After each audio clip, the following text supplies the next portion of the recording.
Welcome to another episode of our audio story series.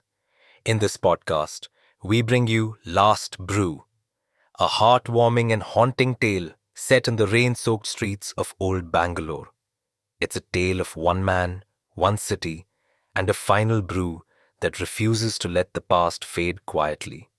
As the monsoon whispers against the windows of the Brown Table Café, something stirs, a reminder that some places remember even when people forget. So sit back, close your eyes, and let the aroma of nostalgia fill the air. If you enjoy immersive storytelling and soulful fiction, don't forget to like, share, and subscribe to our channel for more such stories. And of course, tell us in the comments what Last Brew made you feel. We love hearing from you. Rain whispered against the windows of the Brown Table, a lonely cafe tucked into a forgotten corner of the bustling streets of Bangalore. Time had long since stopped caring for hopeless dreams. It was the fag end of the 20th century. The city longed for nothing but tech parks, glass towers, and fast money. It was no longer the place for little coffee shops and quiet afternoons.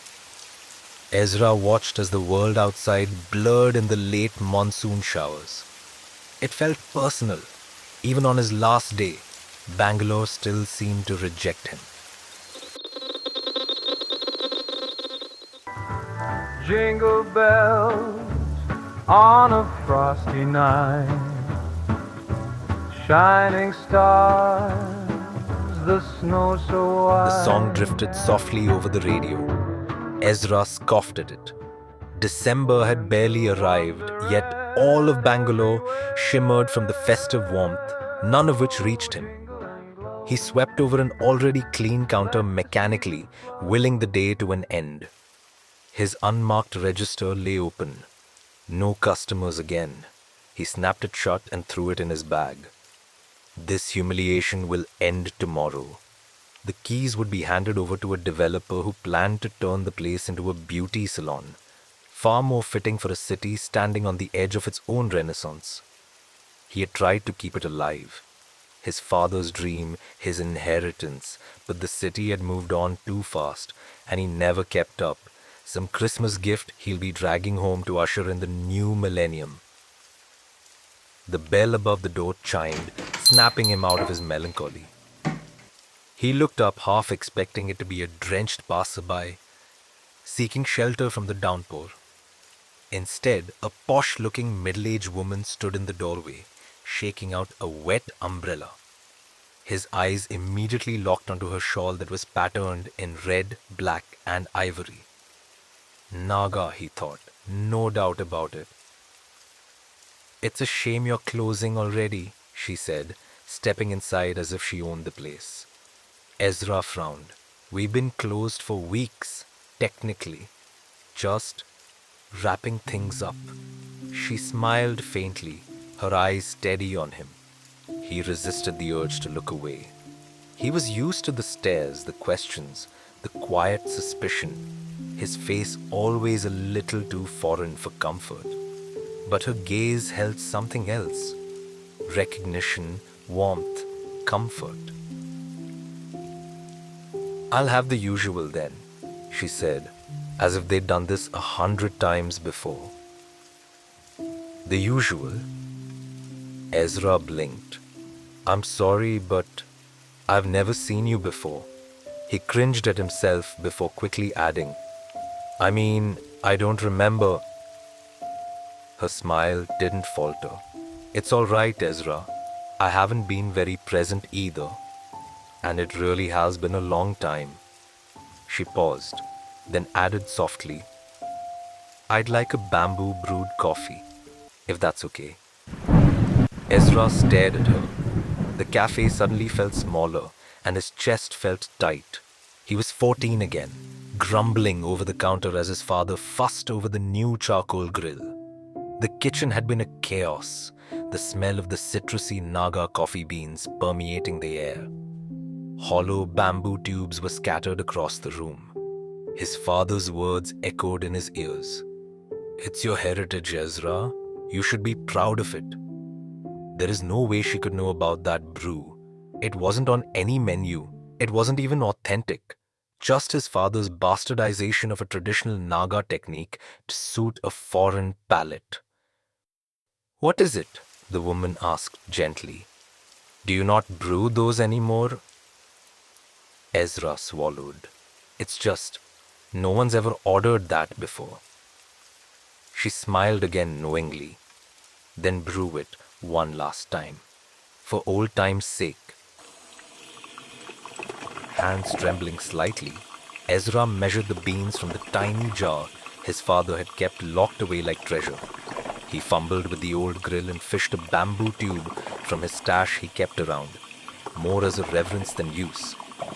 A homage to his father's stubborn passion. He slowly brewed the coffee over the charcoal.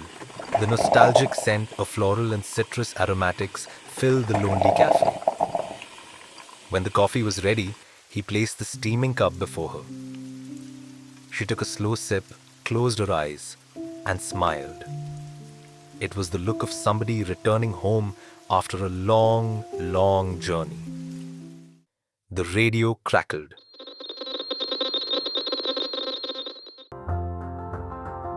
Oh, silence, you sly ghost.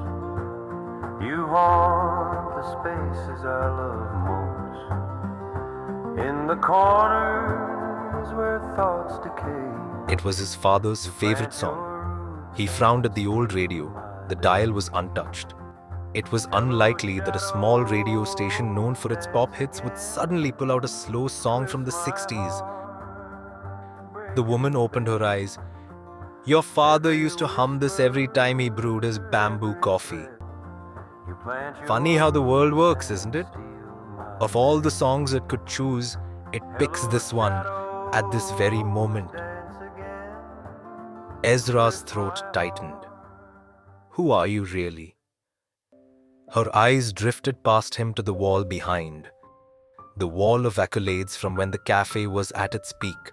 Photographs of his father and his awards, and Ezra too, somewhere in the background, smiling shyly at the camera.